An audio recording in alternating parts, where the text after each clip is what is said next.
Jeff, thanks for coming back on ThinkTech. We've had an interesting development in the form of a headline story again in the Star Advertiser yesterday, Sunday, and caused a lot of comment in town. A lot of people were interested, one side or the other. It sort of raised the controversy all over again. I'm sure you saw it. I'm sure everybody called you about it. So I wanted to spend some time with you and examine that article and where we are. Sure. Well, thanks, Jay. Thanks for having me back. First, I'd like to say, as far as I'm concerned, yesterday was a very, very sad day in Hawaii. It was a very sad day.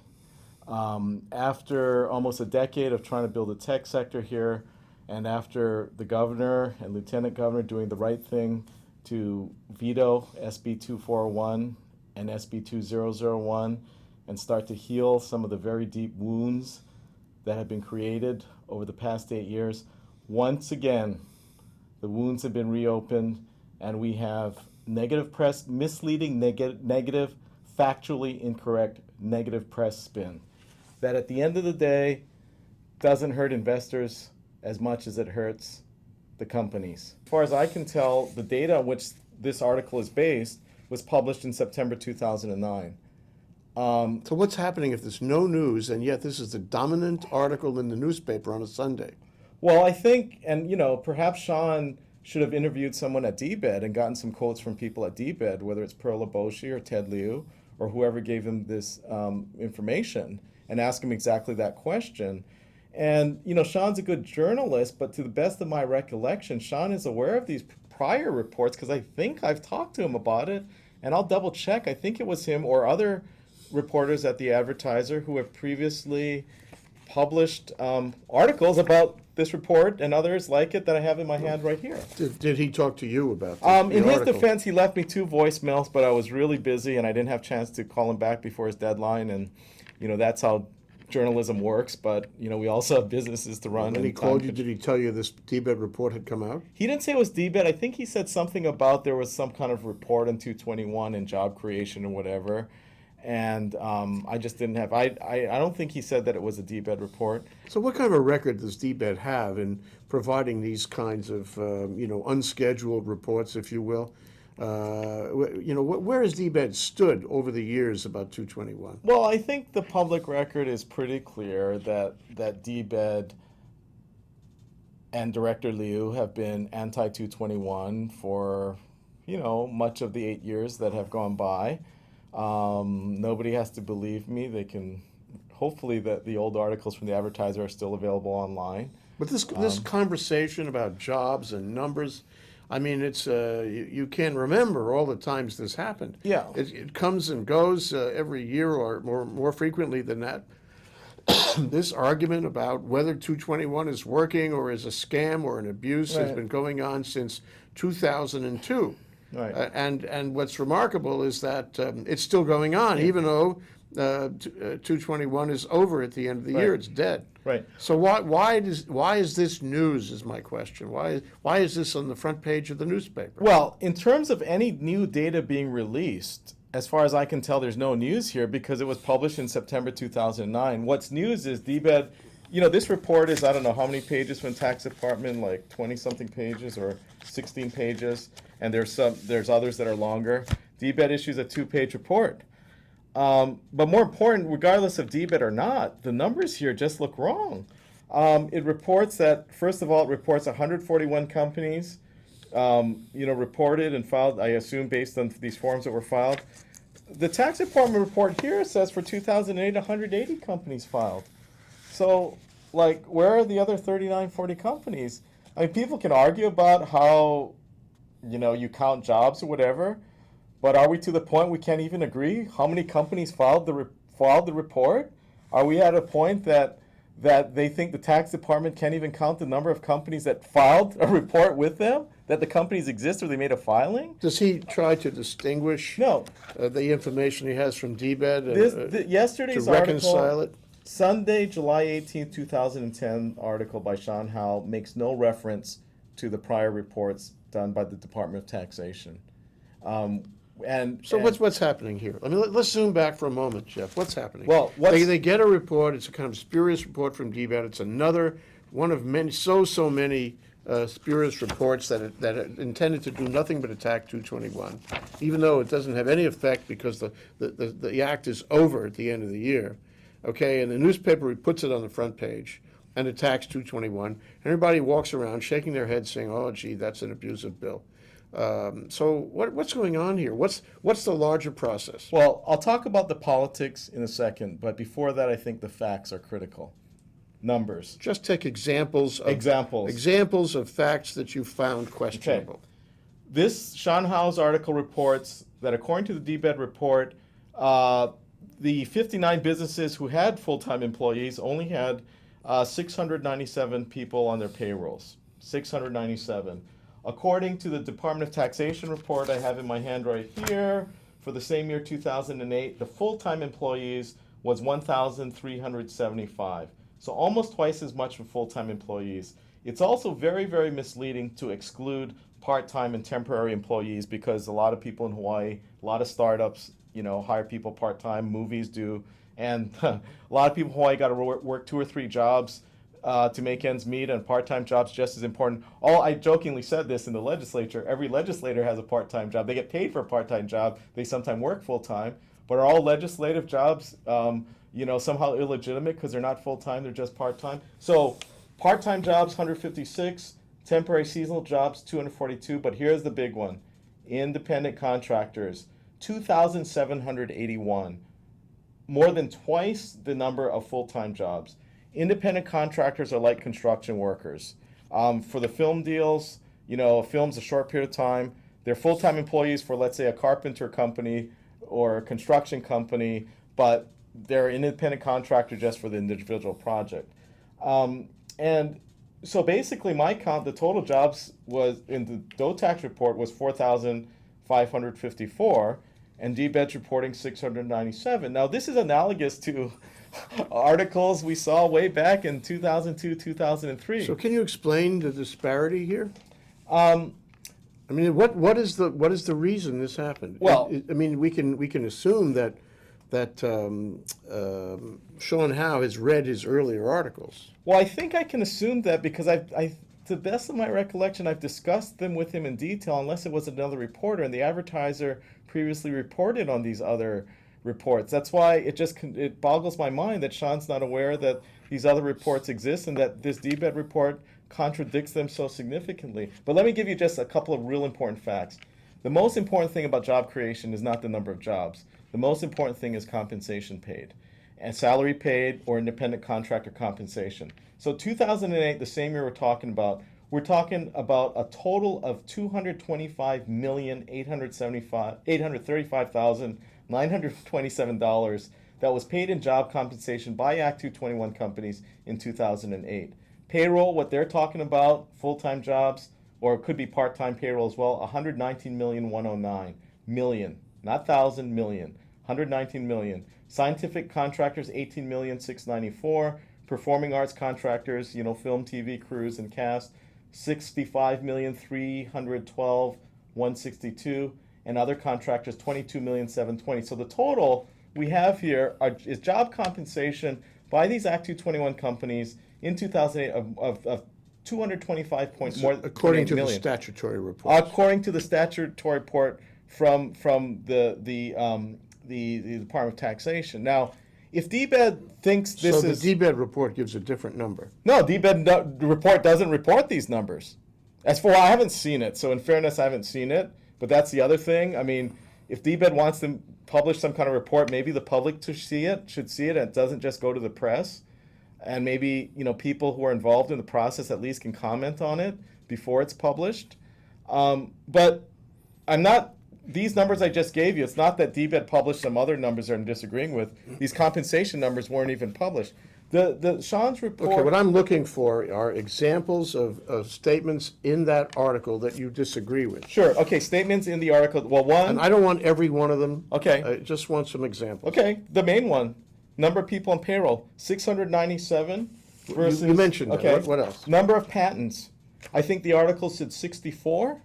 According to the DOE tax report. Now, the very interesting thing is that the DOE tax report in 2007, for which the number of patents should be lower because each year you add some, but in 2007, the DOTAX report reported 204 patents owned and 610 patents pending. Okay. Now, how could it drop to 64 in all these years? Like, how do they like go away or something? Um, but interestingly, even the DOTAX reports in 2008 excluded all this intellectual property data. And I have to ask, it's still reported on Form N317. The legislature specifically wanted it. And why did even the tax department exclude all this positive patent data in 2008? Why? Was because the numbers were too good? But that's misleading. I can't. That's speculation. I shouldn't say that. But and then to come out and say there were only 64 patents in this report. I mean, I don't know. It doesn't make sense. What else? What else? Well, give me another okay. example. Well, the total cost, again, Sean Howe says that the total cost, he said between 2001 to 2008, the credits cost the state up to $1.2 billion in foregone tax revenues. The actual cost won't be known for years because the credits can be claimed over 5 years. And this is a line that Sean keeps repeating in all his articles. First of all, what the tax department data shows is $1.2 billion was invested. That's the maximum cost. So if we don't know the cost, it's that in all likelihood it's going to be lower, but no way it can go higher because you don't get more than 100% credit. It's that simple. And the tax department data shows that 40 to 50% of the credits that people are entitled to, or you're talking, what, $500-600 million, the state saves because people never claimed them for a variety of reasons. So again, it's misleading on the cost. And remember, maximum 1.2, if it stretches out over years, the longer it takes for the state to have to pay, the better for the state. But again, it's how these things are framed. It's sometimes they're true, sometimes they're half-truths, sometimes they're taken out of context. But this kind of negative press spin, bottom line, is misleading. Okay, so and you're saying that this kind of negative press spin has been going on for a long time. Well, don't believe me. Anybody who has the time, go read almost a decade's worth, 8 years worth of articles in the Honolulu Advertiser, primarily by Sean Howe. Before Sean, there was another reporter named John Dushman, who was spun, I would argue, but it doesn't comport with the facts. Okay, so let's assume that what effect does this negative spin have on the legislative process, on the administration, and on the people? Well, I think at this point, the effect on the legislative process for 221 is zero because the legislature is closed. The governor and the lieutenant governor have vetoed SB 241 and 2001. But it does have a potential impact on the future. It does. These articles really affect the legislature because I talk to legislators and they go, oh, I read this article in the newspaper. And in their defense, they're busy. They don't have time to read through. It's funny because the state, technically taxpayers pay for all these reports, but nobody has time to read them all in detail. Everybody's busy. So they read Sean Hall's articles. And they make conclusions in committee and they make conclusions on their vote based on what I would argue are misleading. Look, nobody's perfect. No reporter's perfect. But I guess all we can do is try our best, but we also have to criticize when appropriate people who are deliberately trying to mislead the press. I don't know if that's the case here. All I know is there's this huge gap and huge conflict between the numbers published by the tax department with statutory authority and this kind of new two-page report that DBED came up with. You said that this indicates, there's a couple of problems this seems to suggest. One is that DBED is interfering with the statutory reporting requirements by the Department of Taxation, and the other is that there's somehow, at least the articles suggest, and I guess the facts suggest, that there is an internecine disagreement within the administration itself about how these issues should be handled. Tell me about that. There's state law, there's federal law, and there's the politics of it, I suppose. In terms of state law, Act 206, which created all this reporting requirements because everybody wanted to see the results and it explicitly said that it was the jurisdiction of the Department of Taxation. And in the legislative process, there was a lot of discussion, a lot of testimony, because DBED at the time was trying to advocate that DBED would control it. And there were serious concerns about confidentiality. DBED's mandate, politics aside, DBED's mandate is different from the tax department. DBED's out there trying to cut deals with people, trying to attract businesses, whatever. So, there's too much of a risk that they may run it through their normal legitimate business. DBED may run into competitors of certain taxpayers or investors. And it creates too much of a conflict. People don't want confidential information given to DBED. That's why we have a tax department. That's why in every state of this country, the tax Well, are you tax saying it's department is separate. inappropriate that DBED issued this report? Absolutely. Well, no, I retract that. I should read it before I state. I should Fair read enough, it. yeah. I should see it. I would like if the DBED, if Ted, you're watching, please email me a copy of the report. But I mean, I really shouldn't conclusively say that until I see the Well, report. can you reconcile the fact that the administration directly or indirectly vetoed two bills that were anti-221, and now, not 2 weeks later, DBED issues this anti-221 report? Okay, well, that's the political. Let me just finish one more point on the legal side. I said state law. Federal law, the Internal Revenue Code and federal law are very strict about taxpayer confidentiality.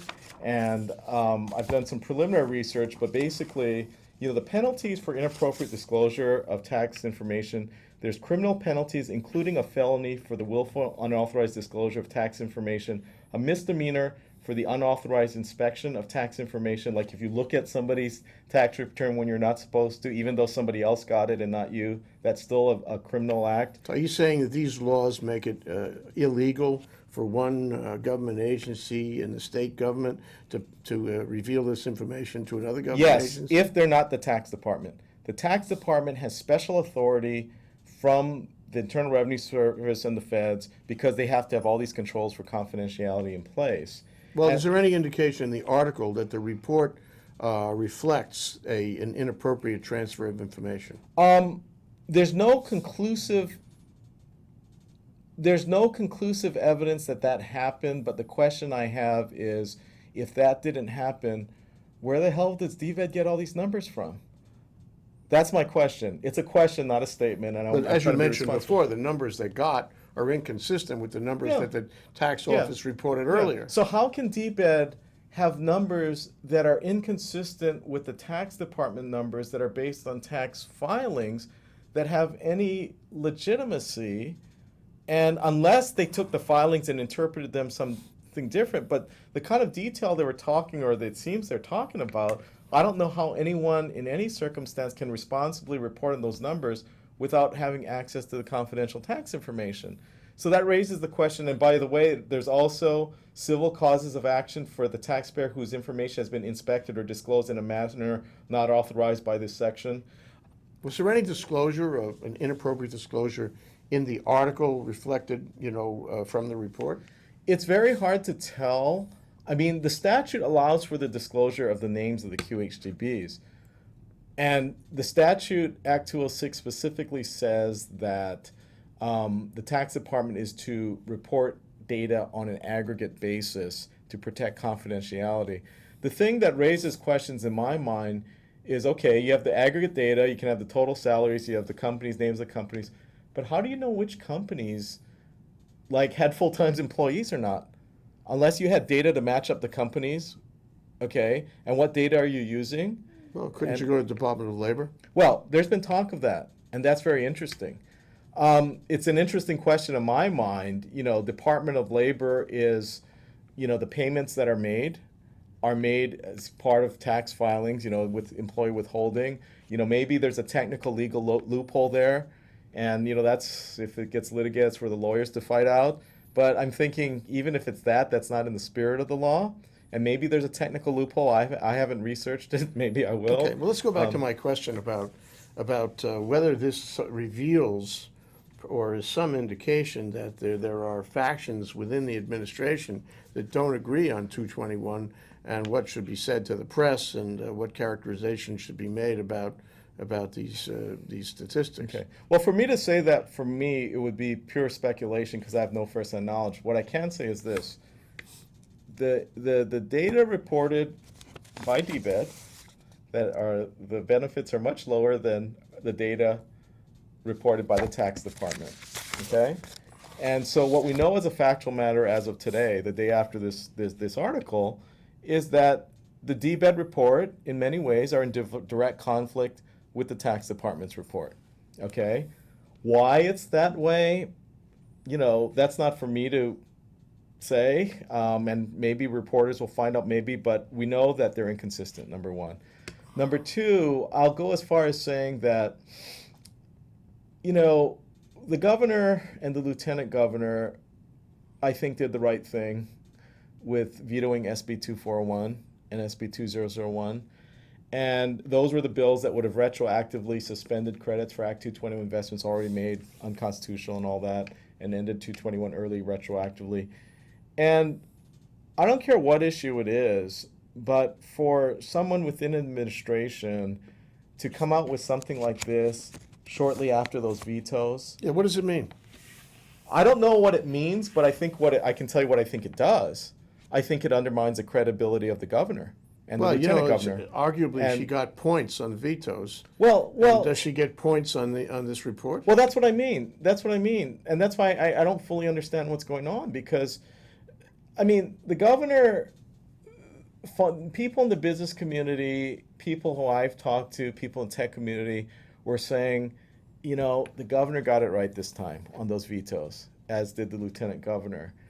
But a report like this now, reopens all of the wounds from the past 8 years and really undermines the governor's credibility. Well, was the report necessary, Jeff? 221 is dead at the end of the year. So what from the government's point of view, from the administration's point of view, and assuming this was not written in accordance with the requirement, with the legal requirement, it's just they had a bad day or something. They decided to issue this report. So what's the gain here in issuing the report? That's what boggles my mind. Who gains from all this? Who gains from all this political infighting? This is bad for business. This kind of, and there's talk, and I respect Linda Smith, and she has to be, loyal, and I respect loyalty no matter how much I may disagree with the policy. But Linda Smith, who I have high regard for, says some things in here that don't make a lot of sense. She says because of all this from DBED, the questions as to whether this DBED data indicates a need to audit technology companies. So all of a sudden, DBED is going to trigger audits and a lot of expense, a lot of lawyers' fees, a lot of time, a lot of accounting fees for all of our technology companies. This goes back to those witch hunt bills that were in the legislature But for DBED, if the tax department wanted to do it, to reveal the identities of the people who were beneficiaries of the act. But listen to what her statement says, unless it was misquoted. She says to audit all the technology companies. So DBED is going to trigger audits of companies that the tax department doesn't think should be audited. And is that political? And is that appropriate? And what's the basis for DBED's position? What's the benefit of it? And what's the benefit of it? And you have a negative effect on anyone who might invest. Yeah, but here, listen to the rest of the statement. Audit all the technology companies or the state tax department. In any state? She wants to audit the state tax department? Well, that's what the statement says, unless she was misquoted. Well, couldn't the state auditor audit the state tax department? I'm not sure there's jurisdiction for that. That's something the Attorney General, someone's better research, because the state tax department has very strict confidentiality protections and rules and regulations imposed by the federal government because of Watergate. A lot of these laws came up in the mid to late 70s. And because President Nixon was allegedly using tax information for political retribution.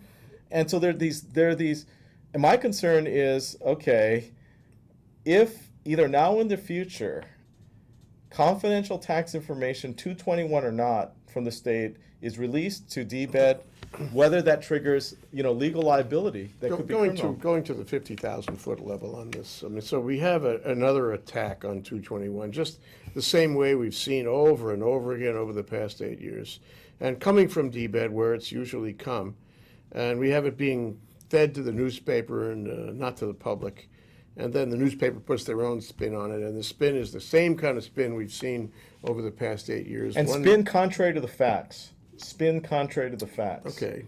Well, I guess that's more than just spin. Published facts, published by the same administration. All right. So where does that leave us? 221 is essentially dead. If you ask the leadership, say the tech and tax incentive leadership a few months ago, should we consider 221, another 221, a renewal, an extension, they would say no. because the mood, the atmosphere in the legislature is dead set against any tax incentives for technology here in this recession. So how does this change it? It sounds like this is sort of killing the corpse, putting pennies on the eyes of an act that's already dead. What is the point of this? And I guess the bigger question I put to you, Jeff, is so how does this affect the prospects going forward? Does this make it easier, harder, or is it of no account anyway? Well, if I draw an analogy, I suppose if you mention a corpse, it's, I guess, the analogy of mutilating the body after murdering someone. Yeah. So the victim's already murdered, or not murdered, the victim's on life support, but will die at the end of the year. And 221 is still alive thanks to those vetoes, but it's still crippled because of SB 1. It's dead at the end of the year. Yeah, but it's crippled now even that while it's alive because of SB 199. And to use a somewhat grotesque analogy, I suppose it's analogous to, mutilating the body after the death. And well, it seems to be an argument for having killed it. In other words, the system killed 221. Make no mistake. It could have been extended. It could have been renewed. Instead, it was hacked to death and then left to die. Yeah, and it is dying. So and so they say be careful what you wish for. For the Act 221 opponents or haters who for 8 years have used such tactics, press spin, to try to kill 221, well, maybe they got their wish. Yeah, but maybe they'll get their wish that investors like our firm and others will say, have it your way. We'll go invest somewhere else. There's a lot of opportunity in China. There's a lot of opportunity. But the state, how does it affect the state? state? Oh, it'll hurt the state. And it breaks my heart. Does it hurt the state more that this article was written or less? Oh, more, of course. It seems like this is the same debate after the fact, and that to the extent that Joe Blow in the street had a feeling that there was an abuse here, this enhances that feeling. And if you came to him next year and said, would you support another 221, he would even more firm in his answer. Never, no way, he would say. And so I think so. There's the general public, and if the intent is to turn the public against tech, well, maybe this is having that effect. I think it is. I think I'll go as far as saying that it's not only unfortunate. I'll go as far as saying it's disingenuous if it's coming from DBED, because there's no DBED program that has created as many jobs, brought as much capital. After everything that happened with the hydrogen fund and the procurement law violations and who the money went to for what reasons, can you imagine if we had $100 million to do the same thing with? And how can anyone with a straight face say that would be better than Act 221 that has created so many jobs and had so much more benefit to the state than its cost? And the benefit of tax credits is it takes, not wholly, but it takes in large part the politics out of it. Why? Because it's an incentive, and individual investors, in the case of 221, you have 3,000 to 4,000 separate individual investors making most of whom I don't even know, that are making their separate, so the market forces making their decision rather than one committee or one director of DBED deciding where the money goes. Thank you, Jeff. It's been great to have you on the show again. We really appreciate your thoughts on the subject. We hope you come back when there's further developments in this area.